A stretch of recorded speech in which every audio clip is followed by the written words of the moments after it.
What the fuck is up, everybody? Hi, welcome to Terrible Person Premium. Hi. So glad we're done with that couples therapy stuff, dude.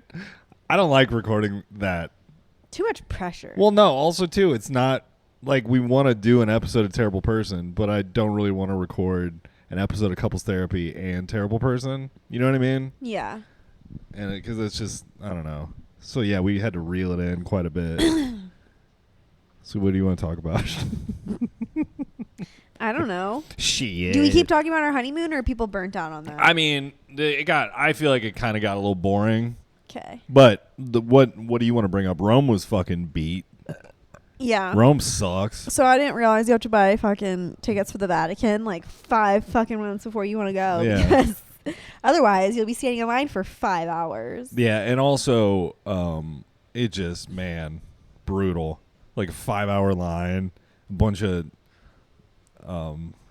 foreigner types coming up to you being like, do you want to buy tickets? And you're like, this is a fucking scam. Yeah. I can feel it. They're Also, like, oh, you don't want to wait in line for 5 hours. Like, I can get you in at 2:30. Yeah. Like, okay. And I'll tell you what, the thing I didn't say on the free episode because I was worried about it is, dude, the fats run the show. Yeah. It's crazy. It was wild. Like there were some. Stop at this restaurant. Stop at this restaurant. I need to eat. Meanwhile, Grant didn't tell the story properly. Yeah. But we like kind of walked around the little town. We like walked down the beach and back. Yeah. And then These are the ladies that wanted to be stopped at the restaurants. we were like, okay, well, like let's walk up this little block and then like walk back around, and we'll like stop at one of the restaurants on the beach. And we had probably an hour and 15-minute long. We sat at that table for a while at our little lunch like table. we had like over 2 hours. Yeah, at this and it place was to hang and out. it was great. We had a really nice dining experience. But then we start walking up to see like the restaurant area that we left that they wanted to be dropped off at. Yeah. And they literally, it'd been an hour and a half, and those ladies were just parked at a table that was right at the bus stop. Yeah. And you're like, And they had been there the whole time. So they didn't even like walk around, see the town, look at the beach. No. Yeah. They literally were at the same fucking restaurant. They made it the whole 5 feet. time we were in that little town. And then the lady gets on the bus, and we're like, dude, we just want to stay away from these people, because the one lady was like, I'm the talker of the group. How's everybody enjoying Ibiza? She's like, I need the energy. Yeah, on the bus, she gets on and she's like, we got to have the energy. And the entire tour group was like, fuck you, bitch. Everybody just fucking ignores her. Yeah. And you heard like a couple people like me and you be like, dumbass. Like nobody's talking to Yeah, you. nobody likes you. There was another time where nobody likes you at work where you say you're the loud one, and definitely nobody likes you on the tour bus where you're the we're all outspoken trying to one. relax and enjoy our vacation. We don't need to fucking hear your loud ass. Yeah, so and she gets on the bus and she literally sits down in front of us, and she's like being so rude to the tour guide. Yeah. And the tour guide just is like, shut up. It hits her with like a shut up sort of thing. Yeah. But she's like, and then she must have said probably, I don't know, 10 times, my everything hurts. Mm-hmm. You're like, damn, dude, this is like the third day of this cruise. Like, we get it. You're big. Yeah. And also, too, it's like then there was this one sassy gay guy who was kind of a bitch to the tour guide. We sat next to him at the restaurant, and he Not made next to him, but like near him, at the same restaurant. and his husband like gets up and walks away, mm-hmm. and then comes back like 15 minutes later with a bag, and I saw him hand his husband the bag, and it had Preparation H in it, and he goes in the bathroom and fucking, whatever he needs to do, and I was just sitting there talking shit the whole time, and then we are about to get on the boat, and that gay guy walks up to me, and he was like, I really like your bathing suit. Where'd you get it? And I was like, oh my God, thank you so much. And I was like, that guy's actually fucking cool. You're like, oh, I like him now. I was like, and then every time I saw him on the boat, I'd give him like a head nod. He liked my bathing suit. Yeah, I was like, thanks, brother. Yeah, I bought a European bathing suit. Yeah, I picked it out. It was cute. No big deal. Yeah, we also bought matching sweatshirts day one of the cruise. Yeah. And wore them pretty much We didn't every night. realize how fucking cold and windy it was going to be at night. Like, I was expecting, I brought like dresses, shorts, one pair of pants. I've gotten very good as a 39-year-old man. I feel very comfortable packing for trips, especially after this one. I brought everything. I didn't forget anything. I had enough clothes and enough underwear and enough socks to last the entire vacation without laundry. Yeah, but didn't you rewear stuff? Yeah. What's wrong with that? Well, you said you had enough clothes. I did have enough clothes. You just didn't want to wear the clothes you brought. Yeah, Kate fucking tore me apart for a pair of shorts. She said those shorts are too big. Grant was being a dick that day, so I was like, you know what? I wasn't being a dick that day. What Enough was I being? of you. What was I being a Your dick shorts about? are too big. Bye. Those shorts aren't too big. I just mic dropped him with your shorts are too big. And I was like, what do you mean? Why didn't you tell me this at home so I didn't bring these shorts? Then I punched her in the stomach. And then I was like, you never fucking tried them on for me because you sneakily went to Goodwill to like get all these clothes because you knew I would be like, I don't want to come with. I was very see 'em. the Goodwill clothes that I bought, very happy with. They were breathable shirts. Bought shorts, felt good, felt comfortable. There were very few times where I was like, I'm way too hot. Rome, I was way too hot. Yeah, same. Rome was tough. But that's just because it was fucking way too hot there. Yeah, and there were way too many people. Yeah. What I think maybe if I went back, I would just go to see the Vatican, and then I'd be like, okay, I'm done. Yeah, maybe. Like, I would go to see the Vatican, get right in, because I would buy a ticket ahead of time. And then after the Vatican, I'd be like, all right. We had a couple days on the ship, and the days on the ship, basically, Kate was like, I'm going to lay out. First day, there were flies. Just in this part of the ocean. It was crazy. There were so many flies on the boat. We were like, we're in the middle of the ocean. Where do they live? Yeah, and like, why are they just like all right here? Yeah, 17 stories up on this cruise ship. Like, how does that happen? Fucking weird. And so the first day, I got on the walking path on the top of the boat. Mm-hmm. It's like 6 laps is a mile. Yeah. And I just started cranking out laps because I was like, I don't really want to lay out. I want to get sun, but I want to also do something because I can't. Laying out is just boring. You know? Like, it's okay for a little bit, but then you're just like, I'm not doing anything. Like, this is just, I'm just laying down for the whole day. You could read. Yeah, well, I can't read. So I went to the top of the boat and was doing laps. And it was funny because I was watching people and they were like stumbling because the boat was moving, right? We were just in the middle of the ocean. And in that moment, I was like, my training has paid off. Doing mushrooms and going on walks is like being on a cruise ship and walking around the track on like on a crazy ocean. I was so stable and I was like totally sober. Actually, we were high most of the time. Yeah, there's like a loophole law in Spain. So we were just buying weed basically. It was great. Smoking weed on the boat the whole time. There were times where I was more stoned like walking around than I've been here in like a year. Because it just whatever that was, it hit me like a ton of bricks and I'd just be like, damn, I'm high as fuck right now. Same. But it like would sneak up on you because it would like take a little longer to kick in. So you'd be like hitting it and you'd be like, I'm not really feeling this. And then like 45 minutes later, you'd be like, shit. But yeah, it was crazy because like when you're on mushrooms on a walk, everything looks like the ocean. But then when you're not on mushrooms and you're walking on top of a cruise ship and you see the ocean, you're like, am I on mushrooms? It was cool. I really enjoyed those days. The walks were nice. Yeah, no, the at-sea days were nice. One day we got a couple's massage. Oh, my God. Fancy. Can I tell you something I've been waiting to tell you? We brought all the podcast equipment, but we just were like, nah. The internet was kind of shitty, so I wasn't really sure if we would be able to upload. So I was like, I don't really want to take the time. Yeah, like what if we would have just spent an hour talking and then you realize I guess we'd have an episode for the week we came back, but I was just like, screw it. And plus, what if we got into a podcast fight? You know what I mean? Ruin our honeymoon. And just like, we get in a fight like day 3. Just I'm like.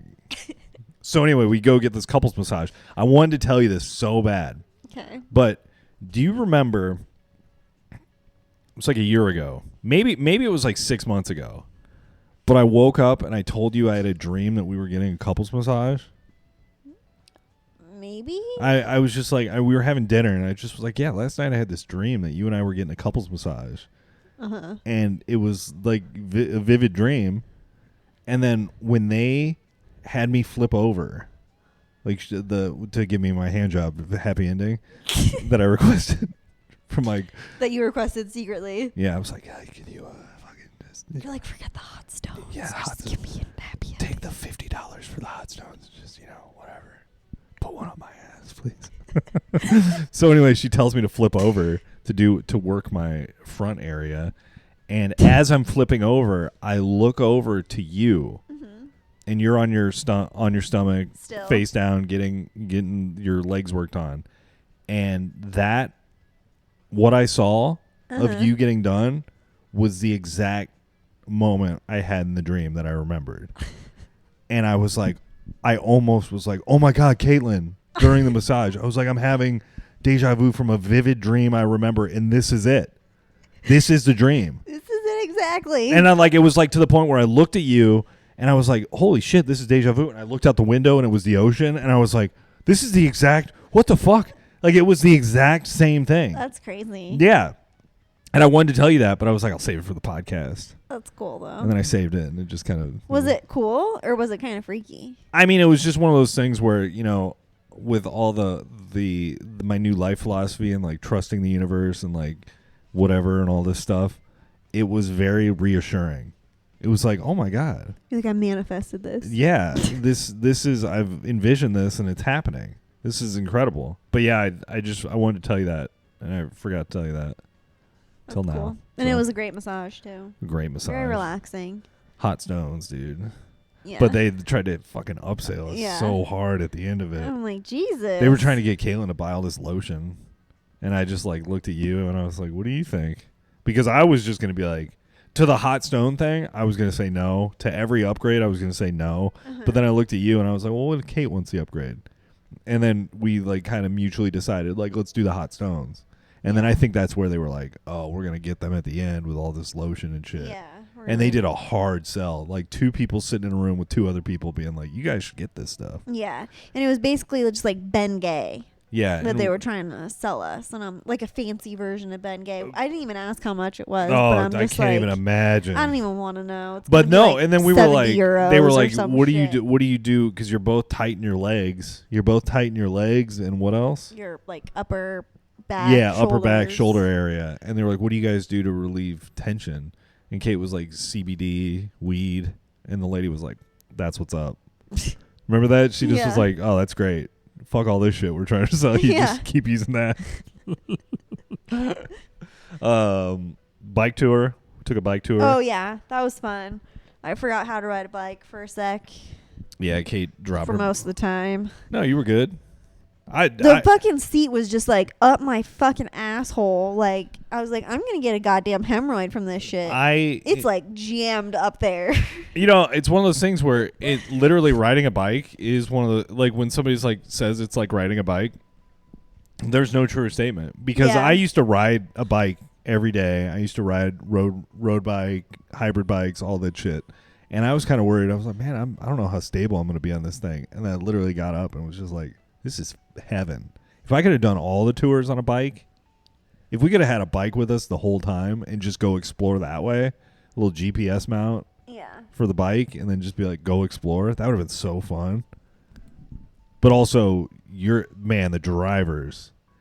I told you, I'm afraid of like when I'm a passenger, I'm a bad passenger. You know this. Yeah, you're fucking terrible. I've gotten a lot better. Even on the jet ski, he's just barking in my ear, and I'm just like, shut up. You make everything not fun. No, babe. I was just like, don't slam into these waves. It hurts. Yeah, okay. And then you're yelling at me that I'm fucking taking my finger off the accelerator. And it's like, well, what did you want me to do, dude? Like, I'm just slam into the waves? No, I'm like, it'll cut through. Just drive the thing. Yeah, Grant's just like yelling at me for going fast, but then he just like wants me to go fast. Well, no, it's like where you're going fast is the funny part, because you're like, it's like the craziest wake, and you're just like, wah! And I'm like, I'm gonna die. No, I got the hang of it then. Yeah, towards the end, it was great. And I was like, look at this, Grant. But look at us. Oh man, I almost ran out of gas today. I got on the highway at work with 33 miles left. Yeah. I was like, that's fine. That's plenty. It's like 20 miles to work. And then it went from, all of a sudden, I was down to 10 miles. And I was far enough away where I was like, okay, it was like 3 miles to the exit. So I got off at Greenfield because I was like, surely there's a gas station. I had 5 miles left at Greenfield. All of a sudden, it just started, my gas just started going good, good, good. It'd be like 5 miles, 4 miles. And I wasn't like driving like crazy. So I turned off my air conditioning. I did all the shit you're supposed to do when you're low on gas. Yeah. Literally, I was about a mile away from the Circle K across from the CVS, the Quick Trip. Yeah. And I had 0. My car said 0 miles left per gallon. Like, it was just like completely out. And I pull into the gas station at 0. And I barely made it. And I was like, fuck. How did it go from 33 to I don't 0? know. It was crazy. Do you think something's wrong with your car? I think I may have been cruising pretty fast and just wasn't, you know what I mean? Had set the cruise at 85, and it may have been at like that 3.5 RPM, so it was just ripping through gas because it was just the RPMs were way up. Like, I think I set it at like 86, so it was like right on that in between where it was still like accelerating. So I think it just burned through all that shit. It's crazy though, because wouldn't it like regulate then the RPM once it, you know what I mean? Well, I think it just set the RPM at whatever my mile per hour was at to keep it at that point. You know what I mean? Because it's like, it's not flat ground. It needs to go up and down. So I think it just stayed at that RPM. I don't know. I'm not a big car guy. Not a big car guy. I feel like it should self-adjust. I mean, it did because it rapidly went down my fuel consumption. You know what I mean? Like, that was the adjustment, I think. Was saying, oh, you don't have 33 miles if you're driving like this, asshole. Would you rather a pilot get on early in the flight and say there's going to be turbulence, like before you take off? Or would you rather not know there's going to be turbulence and just run into it? I mean, I think either way. I think I'd rather probably know ahead of time. Because, yeah, on the flight from Chicago to Phoenix, they were like, the first hour, this sucker's going to be wild. And then they came on again, and they're like, actually, it's going to be for another about hour. Yeah, and they're like, actually, you know what? We're going to turn the seatbelt on. We're 30 minutes in. It's actually, that first hour is not going to be that bad. And then they flip the seatbelt sign on, and it would be like, the entire plane would be thrown to one side. And you were like, okay, actually, you know what? We're going to leave those on a little bit longer. We're going to try and get up a little higher. It's just, flying is scary, but it isn't. Yeah. Like, but there were a couple moments though when we were going through the turbulence where like the plane would just like start to drop, and then like your stomach would just like start to drop too. The air pockets. And you're just like, oh fuck. I think the reason I don't love, or it took me a long time to at least appreciate flying and not be terrified of it, was when I was 10 years old, my dad took me on a mystery trip. That's what he called it. Yeah. And he took me to Universal Studios Orlando for Halloween Horror Nights. Uh-huh. And we were going, and it was like they just served breakfast or lunch, and it was on Northwest, which is no longer an airline. Uh-huh. And we were in cruising altitude, and all of a sudden we hit an air pocket, and the plane just dropped. I think it was like 800 feet. It just went, wow. It was like demon drop. Like shit on my tray went up in the air, and I was just like, fuck this. And my dad was a bad flyer back then, and he just was like trying to keep me calm, but he was probably freaking the fuck out. Like, Jesus Christ, like, we're gonna die. Yeah, for sure gonna die on this. That plane crash in London happened while we were, or the Air India plane crash happened while we were, I think, in the air or like taking off. Oh, wonderful. And one guy survived that. Did you see the footage of that, by the way? No. So the plane crashes. There's like 3 video vantage points of the plane actually crashing. It just like loses lift and just crashes into like a neighborhood. But there's cell phone footage of somebody filming the wreck. Yeah. And the guy who survived just walks out, and he's on his phone, and he's just like pointing to the plane crash. But he just walks out of the wreckage. And he's the only survivor. So where was he on the plane? I didn't see where he was, but he's in the bathroom. He's taking a dump. He's the guy taking a dump at takeoff. Yeah, there was a fucking lady who's literally like, the pilot had already gotten on the thing and was like, we're about to land. It was like we were landing in Barcelona, and the pilot got on the thing, and he was like, flight attendants, like, prepare for landing, like, get in your little jump seats or whatever. Yeah. And meanwhile, like 5 minutes after that announcement, a fucking lady gets up from her. Do you remember that? Yeah. I thought that was before takeoff. No.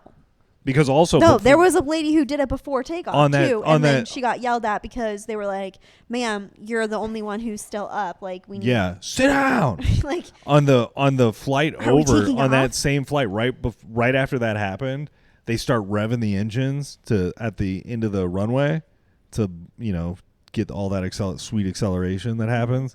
And the overhead compartment right across from Caitlin just goes crash and opens up. I like start like panic, like pounding on his shoulder, and I was just like pointing up at it, like. And I was like, really, there's not a lot we can do, you know. And it didn't look like anything was gonna fly out of it. So. No, but I was like kind of worried because I was like, what if the plane has to like turn suddenly or something? It just falls on my head and kills me. Oh, also, I said this on TV. On the Saturday night broadcast that if you go check it out, you'll hear. But I fucking hate Albertsons grocery store. Me too. I mean, if you listen to this podcast for any time, you know how they fucked us on the Bailey's thing. Yeah. And I wrote a letter, and they basically wrote me a letter back that was like, we're handling this, you know. We'll make this right. And I followed up like 5 times and been like, so how's it going making this right? ? Mm-hmm. I want my $20 back for this Bailey's.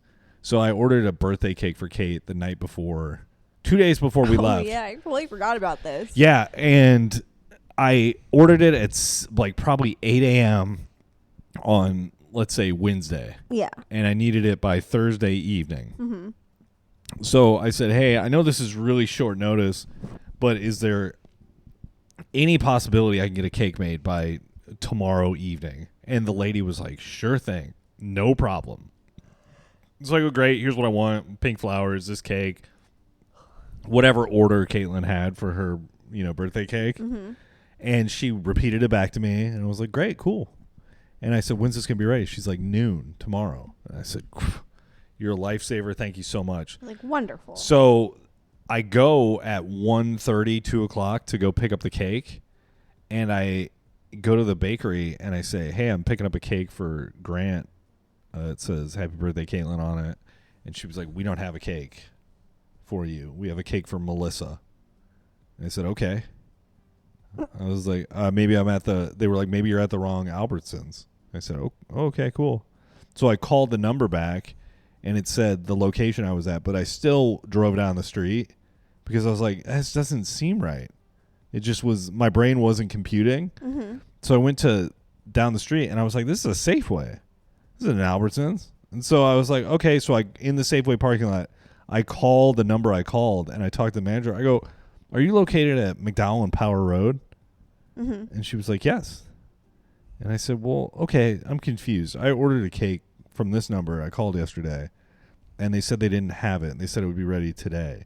And then she takes 10 minutes and is like, gets back on the phone. She's like, yeah, we don't have that. And I was like, well, is there any documentation of me ordering this cake? And she was like, no. And she goes, sorry about that.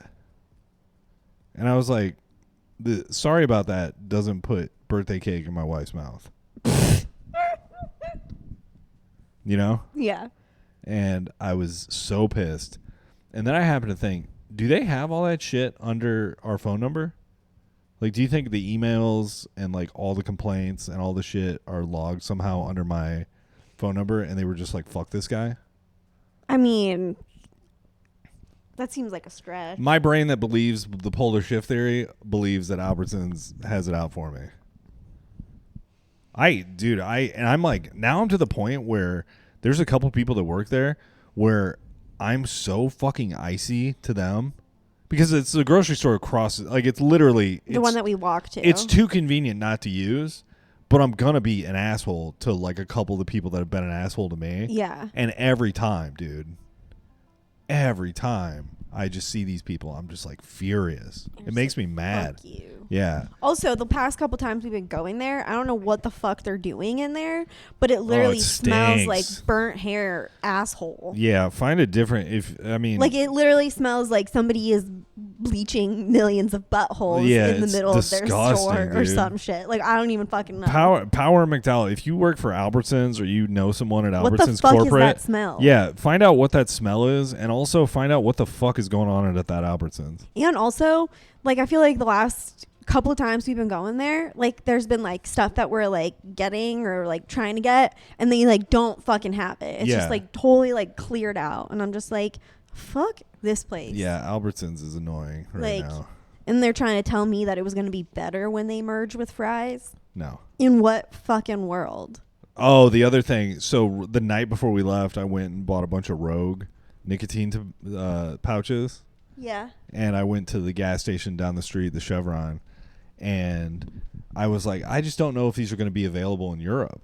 I want to make sure I have them. And the guy behind the counter was like, they're available in Europe. And I was like, well, they're illegal in Australia. And he goes, fuck Australia. And I was like, I laughed. And I was like, oh, I have like family in Australia, in South Australia. And he was like, fuck that place. All Australians suck. And I was like, I literally just told you my family's Australian. And you tell me all Australians suck. So he leans into it harder. So immediately I got hostile. Like in a friendly way. But I was like, okay, I'm going to... Like how you were with the guy at the bodega? Yeah. Yeah, and I got like... But I just also am like, I'm going to be smart about this. I want no issue. Like, you know what I'm saying? Like, I don't want to be like a dick and then be wrong or be like, in the wrong somehow. So I always am like calm about it. And this guy was like, yeah, I follow a streamer. I used to follow a streamer and she moved to Australia and then just like total shit. And I hit him with something like, oh, so you simped out to a girl on the internet and then she moved to Australia and now you don't like her anymore? Like I basically asked him a question like that and he was like, no, dude, just Australians are fucking awful. And I literally am paying and grabbing the pouches and I go, well, it sounds like you have a really good attitude, my man. And I just walked out and he started saying something and literally as he's talking to me, I put my headphone in my ear and just like walked away from him as he's in the middle of a sentence. Mr. World Traveler, man, who fucking knows all about Australia and Europe and the world, apparently, but he works at a gas station. Yeah. I'm like, dude. Also, is he just basing all of his opinions of Australia from a girl that catfished him? On a girl that he's probably never met in real life and he's never actually been to Australia. But he spent like thousands of dollars. You know what I mean? Yeah, like, okay. Oh, Bailey needs a new pair of shoes. I better send her some money. I better send her a Steam gift card. Also, if she lived here and then moved to Australia or whatever, like, wouldn't that not make her Australian, probably? Yeah. Fuck Australians. Like, dude, Australians are the best. Honestly, their voices are kind of annoying. I'm not gonna lie. The voice and accent. It's like nails on a chalkboard for me. I'm just like certain folks. There's certain voices where it's like the accent's a lot. But if you're hanging out with think a lot. Well, maybe not so much like I feel like I'm just like used to like how your brother-in-law talks now, but no, I think they're really rough. I like his accent. Yeah, like I've gotten used to it. But most of the time it's pretty rough. And like on the cruise there were a lot of Aussies and I was just like, God damn, dude. But they're shut up. But the thing is you're complaining about the accent. I think they're like the funnest people. Australians know how to cut loose and have a good time in most any situation. It's very rare you're going to find a group of Australians somewhere. They're like uptight or whatever. And they're not having a good time. True. They're not going to Gunby and not playing games. Yeah, no, it's just the accents. I don't think that they're unfriendly people or I don't dislike them at all. It's just the accent is hard for me. Oh, Kate and I went to a restaurant on the ship. Oh my God. It was a Korean barbecue place. We ruined our server's day. Yeah, he had a bad day because of us.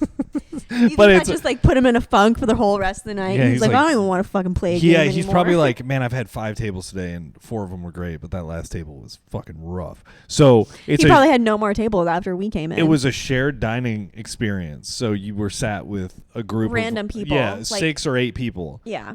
but when we got there was no one in the restaurant, and we were like, this is weird. This is a Korean barbecue place. Like, this should be fucking happening. And then we sit down and the guy explains the menu. We're like, oh God, this sounds great. And he goes, we're going to have a lot of fun.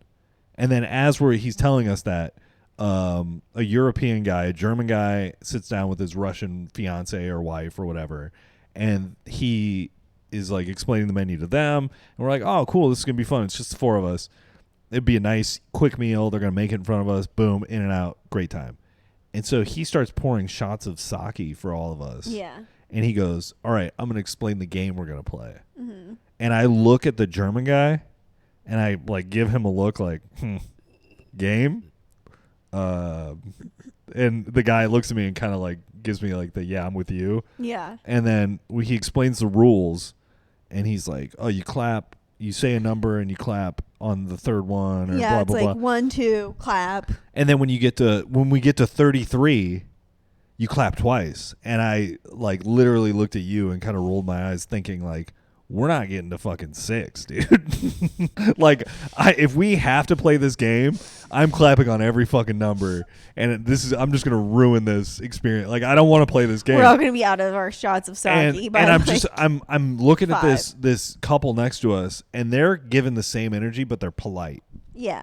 And this guy's like, all right, I'm going to take your orders. And he comes back and he takes our order, and then he's like, all right. But not really, because we're like looking at the menu, like picking out what we want. And then he comes back and he's like, I'm just going to bring all of it. Yeah. And we literally wanted the chicken and we wanted the beef. And he made 4 pounds of seafood. Yeah. He with probably squid. made way more seafood than he did of the beef and the pork and the other shit. And yeah, I'm because like, by the time we got to the beef, we were an hour and a half in. I was just like, okay, fuck this. I'll have one piece of beef. It's fine. It was the best part of the meal. Yeah. But he makes all this seafood and shit, and none of us want it. The Europeans wanted the vegetable platter, and we wanted the beef. Yeah. And he's like, well, I'll make the entire seafood platter for you guys. I'll bring everything out. And we're just like, then why the fuck do you give us a menu to look at? And and it was one of those things, he made all this shit, so I was like, I'll be polite.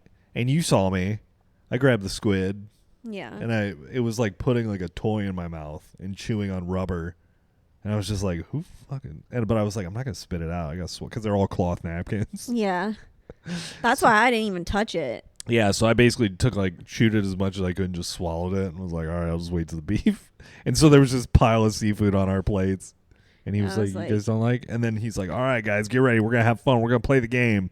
And I hit him with, hey, listen, we both couples have had excursions today. We're both tired. I don't think we're really in the game mood. We're not really in a game mood. And he was like, oh, it'll be fun. We'll have it. And I was just like, no. You're like, nah, we're good, man. And then he goes, oh, all right. And then walks away, kind of. And the German guy was like, nice, dude. Yeah, good job. Shut that motherfucker down. Less than 5 minutes later, like the manager comes over and she's like talking to the server and she's like, oh, did you guys play the game yet? When are you guys playing the game? And he goes, they didn't want to play the game. Like all dejected. Yeah, like they didn't want to play the game. And then she goes, oh. But it was the only place, literally, the only place on the cruise ship that didn't have reservations. Like, you would try and make reservations at every other restaurant, and it was booked up solid. But you go to Gunby Korean barbecue, and it was anytime you wanted anytime slot you could get reservations, and it was because of the fucking game. I think so. Must be. It was I think the group dining, because that's like off-putting for a lot of people. Because some people, it's like maybe this is like your first vacation, like you and your husband away from like your kids, or like every other vacation has always been like a family vacation of some sort. Way to meet people. You know? Yeah. And then maybe you're not trying to fucking like mingle and socialize. I told Kate if it wasn't for the game, this would have been the favorite restaurant, I think. Because that chicken was because I think I would have gotten over the group seating. Because like I've been to like other and you just like teppanyaki places where it's like, okay, you're sitting with strangers. And you kind of just huddle up with your me and you and would just be fine. But you're also not forced to fucking play drinking games with those random strangers. Yeah, and you're watching everyone's food get made by like an entertaining guy. Yeah, where he's like doing like a fucking tricks volcano and like fire and like flipping shit up and down. Like this guy wasn't doing any of that because they rely solely on like he can't do any tricks with these little spatula shit. So like they solely rely on like the games as entertainment. And it's like I would have been fine just People watching aren't into that. I would have been fine just watching them cook. That's what I mean. Like, you don't even have to do tricks. It's like, we just got done with an excursion. We just want to sit here. We had a whole day of tricks. So that would have been my favorite restaurant if it wasn't for the game. And if you would have actually let us order what the fuck we wanted, because, like I said, why even give us a menu? Yeah, he's like very pushy. He had the reins on, and then the other restaurant. This is where I think we'll leave it here. We'll be finished up with the episode. But the other restaurant was called the Test Kitchen. Oh god! And it was like trying to be the bear. Yeah, it was trying to be some culinary, like you walk wizardry. in, and everybody who works at this restaurant is dressed in like lab coats. Yeah, because they're trying to be like, oh, we're like food scientists. They're lab coats, guys. But also chef's coats too. Yeah, and then they walk you up, and they're like, we're gonna explain how this works, and it was like literally 2 menus. It was this weird ass. It was like vegan, lamb, non-vegan. Yeah, it was like, but it was like lamb. It was scallops. It was all these things, and it was brought out like you get a plate, and it would be. But it would literally be like course 1, corn. Yeah, and that's all it would say. And it was a corn mash in a mold that looked like a piece of corn. And that was good. But then like we made it to the second course. Yeah, it was basically like a corn butter. And they gave you like a little piece of bread, and you would like spread the little corn butter on it. And the best part of being on the cruise and knowing all your meals are paid for beforehand is we got the second course and we looked at each other and we were like, this isn't it. Yeah, like I don't even remember what the second course was, but I don't. I remember not liking it. And I said, "Let's leave," and we literally just stood up in the middle of the service and left. Yeah, and it was so nice not to like be beholden to be like, oh, "Okay, we got to finish this and pay the bill," or we got to interrupt and be like, "This sucks. Can we just pay and leave? Can we just go?" Yeah, so we just took off, and it was so nice to just. And then we went and got pizza or like a cheeseburger, and it was so much better than anything at the Test Kitchen. I was like, "Fuck that." Yeah. So. And it was also we had been there already for what was it like almost an hour. It took so long, and we had barely gotten our second courses, and the second courses were like shit. Yeah. And I'm just like. I'm not fucking. This is 5 courses, so we're gonna be here for 3 hours. No thanks. Yeah, I'm not waiting around for this. All right, everybody. So thank you so much for listening. Thank you for subscribing to the premium episodes of the podcast. Yeah, it's a little off because obviously we had to do the couples therapy. I was gonna be a little bit more fired up this week, but I figured that wasn't for the best. Yeah. You know? Plus, we had to talk about all this honeymoon stuff. Right. So we'll be back to normal. We'll be back to talking conspiracy news shit. Talking shit about celebrities. But we figure you guys want to hear about our fun little journey. Yeah, we got married on the podcast, so why not talk about the honeymoon? Anyway, thank you guys. You're awesome. Have a great weekend.